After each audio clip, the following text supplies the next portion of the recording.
शिवसेना उद्धव बाळासाहेब ठाकरे पक्षाचे नेते तसेच खासदार संजय राऊत यांचे सुरगाणा महाविकास आघाडीचे उमेदवार कॉम्रेड जे.पी. गावित यांच्या प्रचारार्थ जाहीर सभा पार पडली.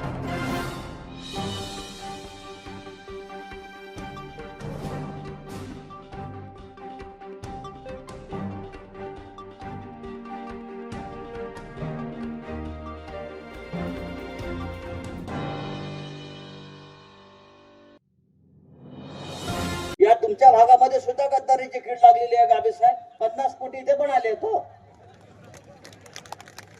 50 कोटी एकदम ओके. हे या मतदारसंघात सुद्धा झालेलं विसरू नका तुम्ही. त्याच्यामुळे यांना आता खोक्याखाली काढूया आणि तुमच्या सगळ्यांची कष्टकऱ्यांचे नेते आमचे कॉम्रेड गावित, जीवा पांडू गावित यांना विधानसभेत पाठवूया.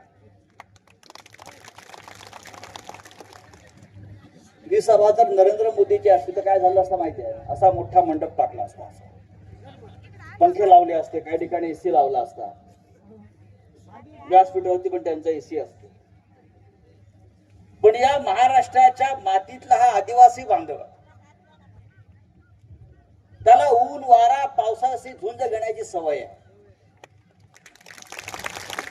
म्हणजे जेव्हा अनेक प्रश्नांसाठी हे गाबी साहेबांच्या नेतृत्वाखाली इथून एक मोर्चा निघतो मुंबईला अनेकदा, तेव्हा आम्ही मुंबईवाले म्हणतो लाल वादळ निघालंय, लाल वादळ निघालंय. हे लाल वादळ मुंबईची हद्द करून आतमध्ये आलं की आम्हाला थोडी धडकी भरते. आता मुंबई बंद होणार, जाम होणार, रस्ते बंद होणार. आमचं लक्ष असतं कुठे पोहोचलंय वादळ, हे लाल वादळ कुठे पोहोचलंय. ही एक ताकद आहे या महाराष्ट्रात आणि ही ताकद सहज निर्माण झाली नाही.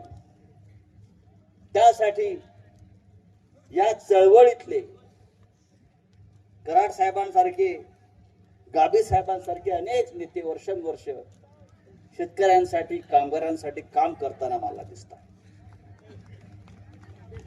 नरेंद्र मोदी सध्या महाराष्ट्रात दौऱ्यावर आहेत.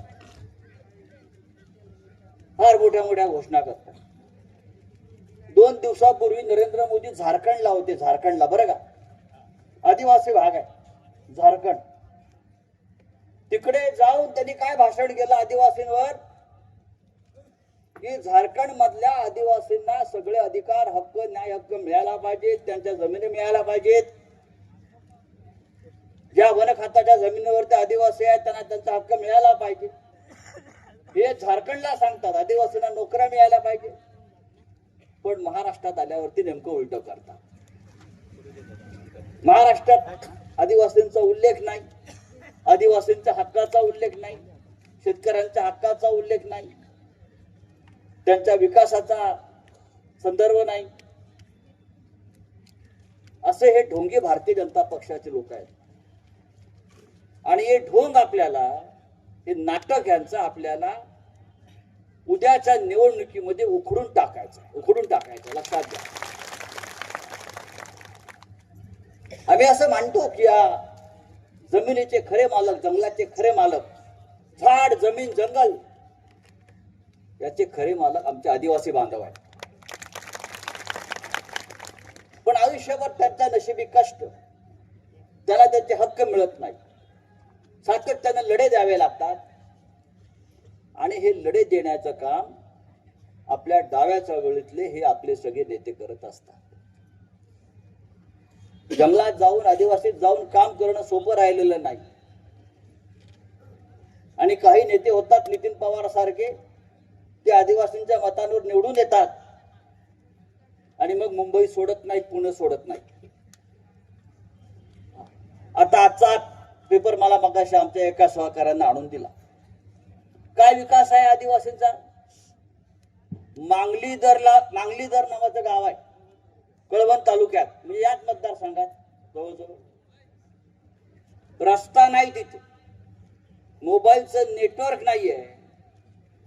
हा रस्त्याचा फोटो मी पाहतो, हा रस्ता आहे की खड्ड्यात काय हे शोधतायत. म्हणजे मोबाईलचं नेटवर्क पकडण्यासाठी तरुणांना वर डोंगरावर जाऊन मोबाईल करावा लागतो. योजनेचा लाभ नाही, कुठल्या सुविधा नाही आहेत. 1000 मतदाराचं ते गाव आहे. आणि त्या गावानं उद्याच्या मतदानावरती बहिष्कार टाकण्याचा निर्णय घेतला, हे अत्यंत दुर्दैवी आहे. ही वेळ जर आमच्या आदिवासी गावांवरती येत असेल तर गेल्या 10 वर्षामध्ये उत्तर महाराष्ट्र न्यूज नेटवर्कसाठी पांडुरंग बिरार, सुरगाणा.